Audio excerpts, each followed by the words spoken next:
What's up, guys? Iron Book Reviews here for the last part of my In the Lives of Puppets review. As you can see from my notes, I basically read the entire last quarter of the book because I couldn't put the book down. There's another thing I have to say about TJ Klune. His finales are fucking fantastic. Every single finale of pretty much all of his book, except for maybe like The House in the Cerulean Sea, that might be a bit controversial. The finales are fantastic.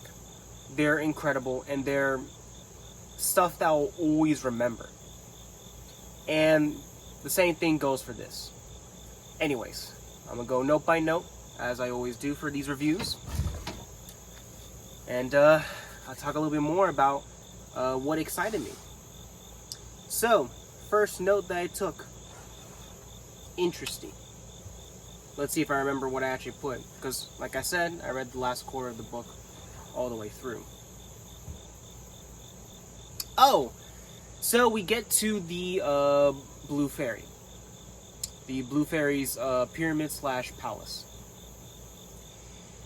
And what it turns out is, what the place turns out to be, is basically like a machine brothel. A machine whorehouse, so to speak.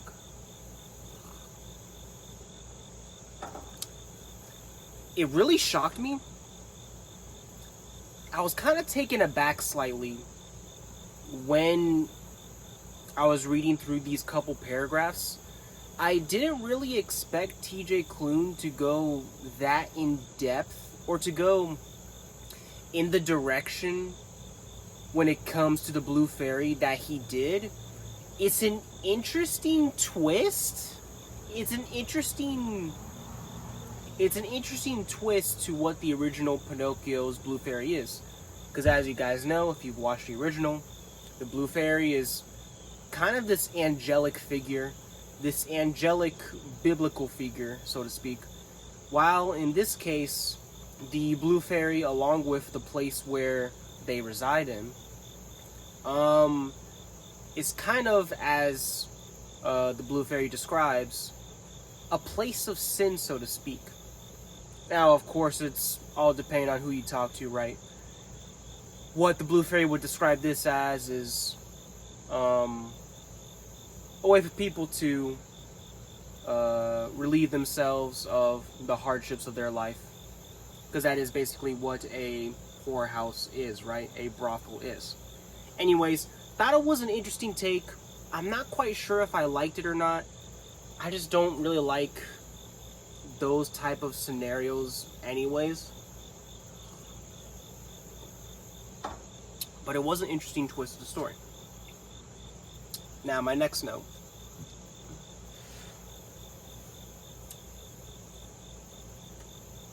We get a nice little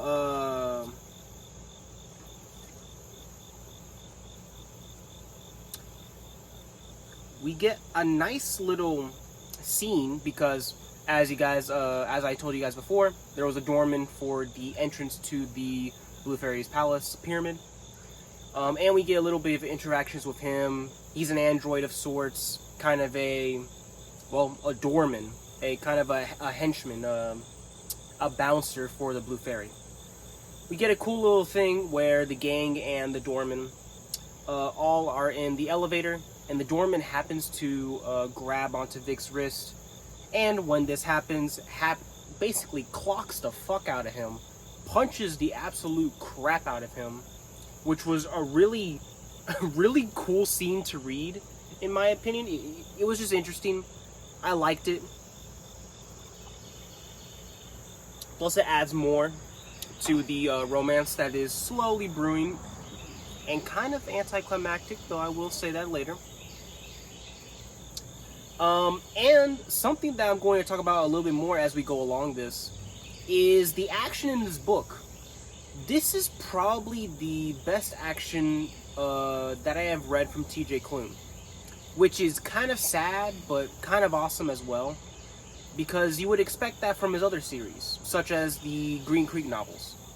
you'd expect those books to have the best action scenes that he's ever written, but in reality it's not. The action scenes in the Green Creek novels they're a tad unreadable. They're a tad,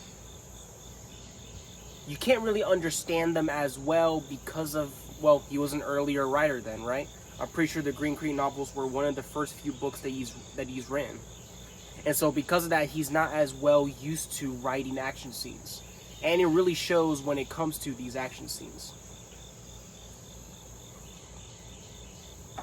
But now when it comes to this current book, In the Lives of Puppets, the action scenes are incredible, detailed, very clearly, very clear and concise details are given to the reader as to what is happening during the action scene. Really liked it. Definitely the best action that I've ever read from TJ Klune, which is very interesting that it will come in the form of a Pinocchio reimagining, retelling, but pretty cool nonetheless.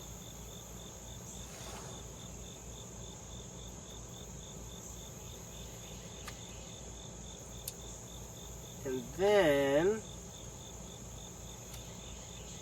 hold on just a second.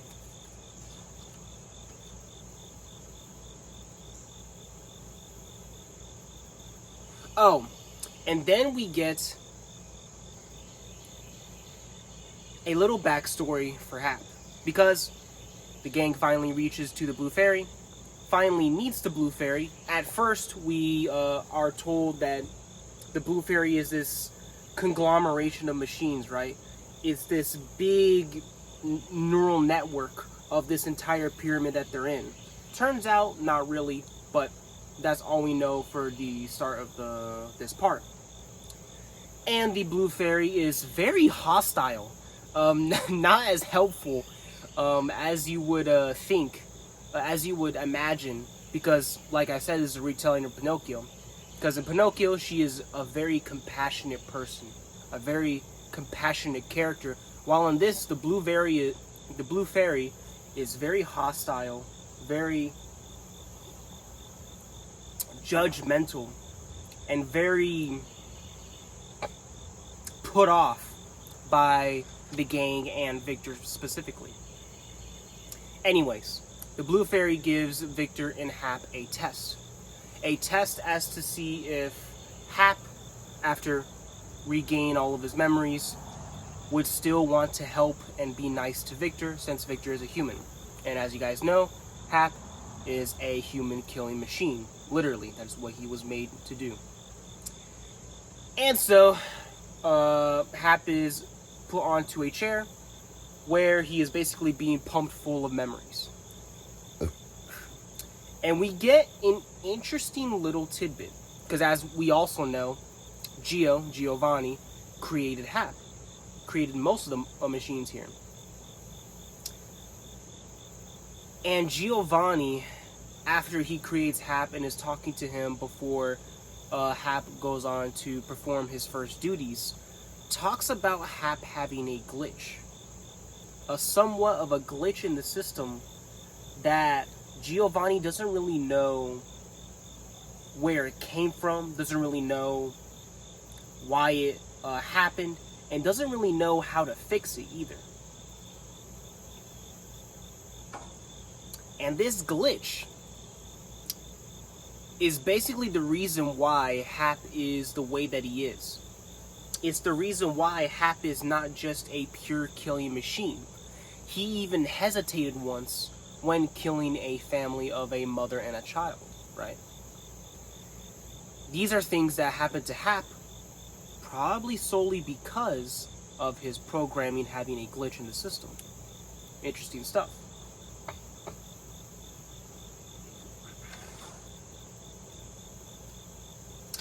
And then after Hap is pumped full of these memories, he finally wakes up from the chair, starts to attack Victor, and after just one kiss from Victor, snaps back to his original self. A tad cliche, but there was tons and tons of build-up throughout the romance and the story, so I was completely fine with it. If this was earlier on in the story, I would not have liked it as much. But since there was tons of build-up, tons of slow romantic moments throughout the story, I did not mind it as much that it was a bit cliche. Anyways, next thing. And then we get this amazing description once the Blue Fairy deems them worthy of being helped after Hap what snaps out of his violent state. This amazing, beautiful description of the Blue Fairy's actual physical body. I'm actually read this off. Blue light rained down on the screens around them. Feet appeared, metallic and slender, followed by legs covered in shots of blue carved into the metal bones.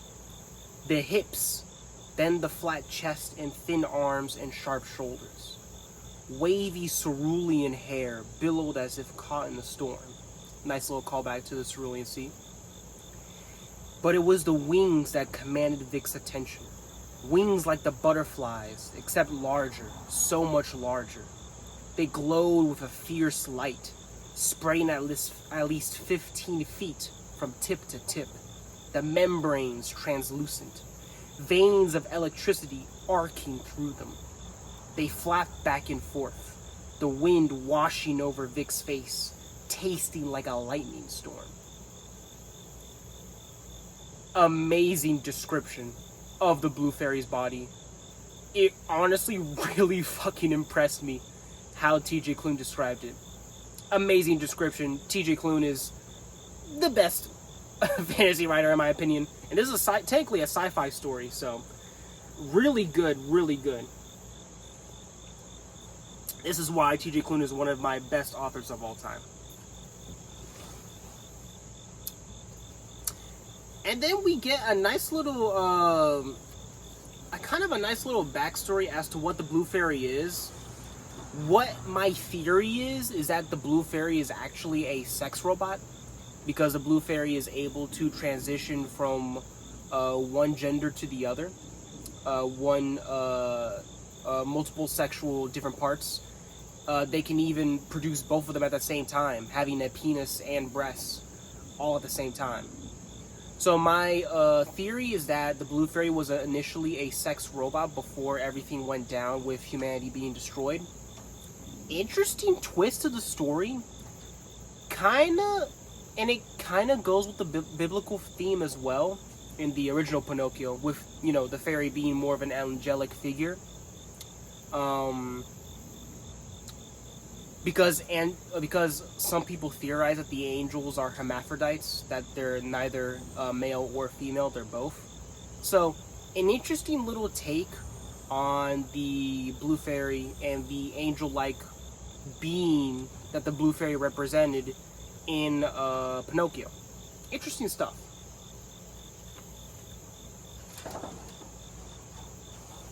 And then we get a nice little title drop from the Blue Fairy herself, saying "in the lives of puppets."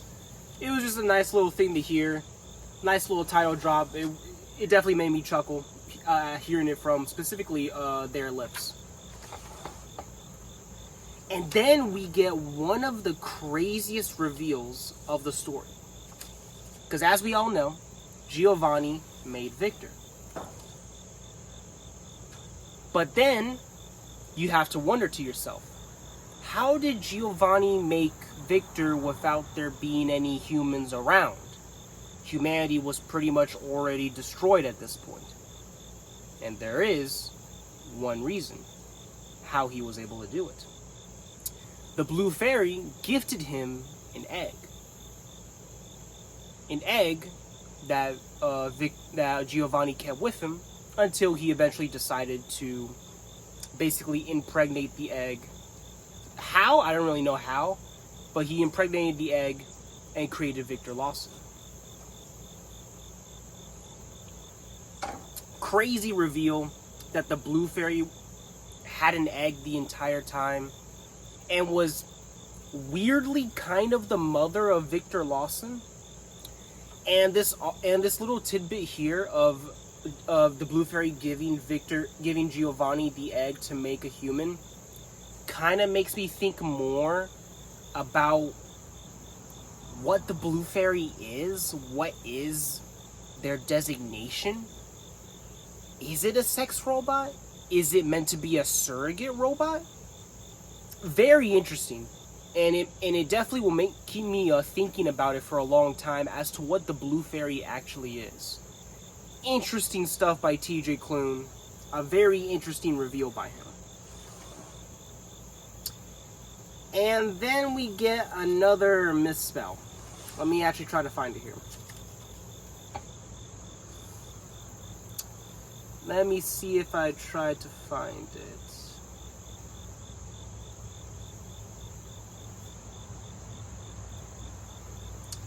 I might not be able to find it. It was a test he knew.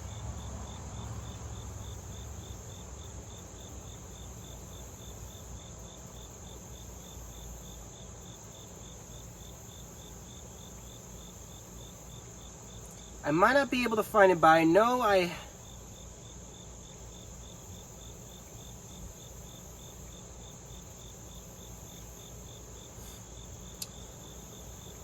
hold on.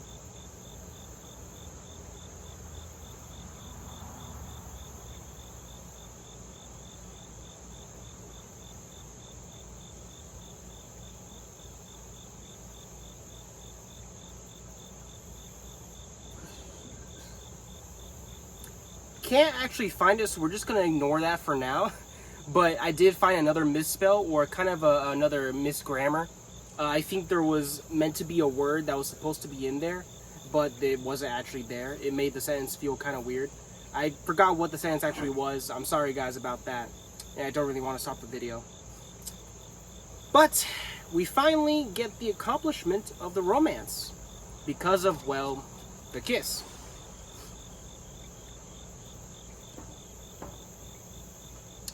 And we get a cool little scene where Hap and Victor, before the night of infiltrating the Benevolent Tower, which is where Giovanni is being held. Well, not being held, but being instructed to do stuff. Hap and Victor sleep in the same bed together. Kind of a confirmation, in my opinion, of their relationship status. Very wholesome, very cool. Good job by TJ Klune. Always does his romance right, in my opinion.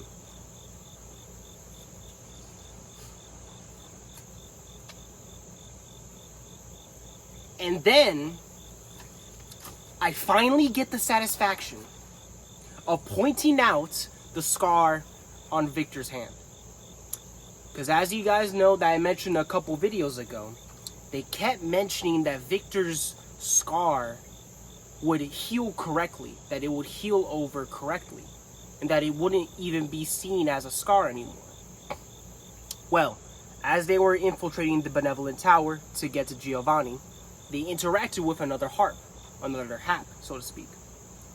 And as the harp was eventually convinced to walk away from them, he grabs Victor's hand, seeing the scar that was supposed to heal over. Amazing callback, and made me exclaim out loud, like, oh my god, what the hell? Very nice moment. I'm actually pretty proud of myself that I caught on to the constant mentioning of the scar on Victor's hand. Very nice callback, very satisfying conclusion to the constant callback of his wound on his hand. Very nice, was very satisfied with the scene. Amazing stuff. And then, after the harp found out that Victor was human due to the scar on his hand, we had one of the most amazing action sequences I have ever read in a book. I don't know what TJ Klune was on when writing these action scenes, but he did such an amazing job. This action is leagues above any action scene he has ever written in any other book that he has ever written. The action is incredible. I don't know why it's so much better. I don't know how it's so much better. It kind of sucks that he doesn't have this type of action writing back when he was writing the Green Creek novels. But man, was this action scene freaking fantastic of Hap versus Harp. Fantastic stuff, amazing action scene, had me hooked the entire time. I was speed reading through this, amazing stuff. And then we finally get back to Giovanni, who, after having his memory wiped, is now Geo, General Innovation Operative. And we get an amazingly beautiful, slow, thoughtful scene as Victor is trying to jog Giovanni's memories back. And it actually kind of works too. As they are talking to Giovanni, Giovanni is constantly hit with, I feel like I know you. I feel like I've said what you said before. I feel like I've remembered that phrase of wording you just told me. A very beautiful scene that was eventually ruined by the alarms going off. But it was written very beautifully, how it was told. Fantastic writing by T.J. Klune. Some of the best, probably the best I've ever heard him written, besides in Wolfsong. I think Wolfsong has some of the best prose writing I have ever heard, I've ever read from him. This is very much rivaling that.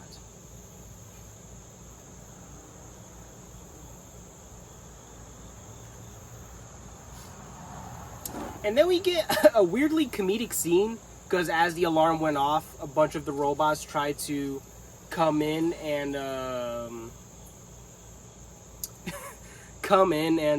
try to stop Victor from getting Giovanni.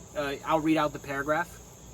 Through the glass doors at the other end of the laboratory, dozens upon dozens of smooth men crowded against the doors. The ones in front beat their fists against the glass. The glass began to crack, zigzags spreading up and down its length.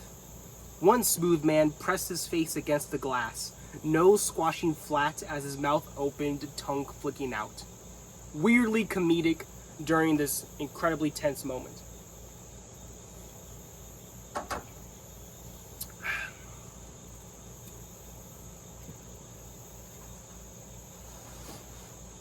And then we get another nice callback.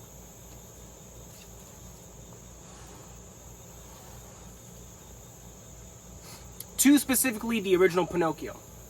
I'll read out the quote right now. Is that a whale? Dad asked, who was Giovanni, pointing at the screen. Yes, Vic said, and it's going to swallow us whole. Nice little callback to the original Pinocchio. Fun little prose stuff that T.J. Klune adds in. Very nice stuff.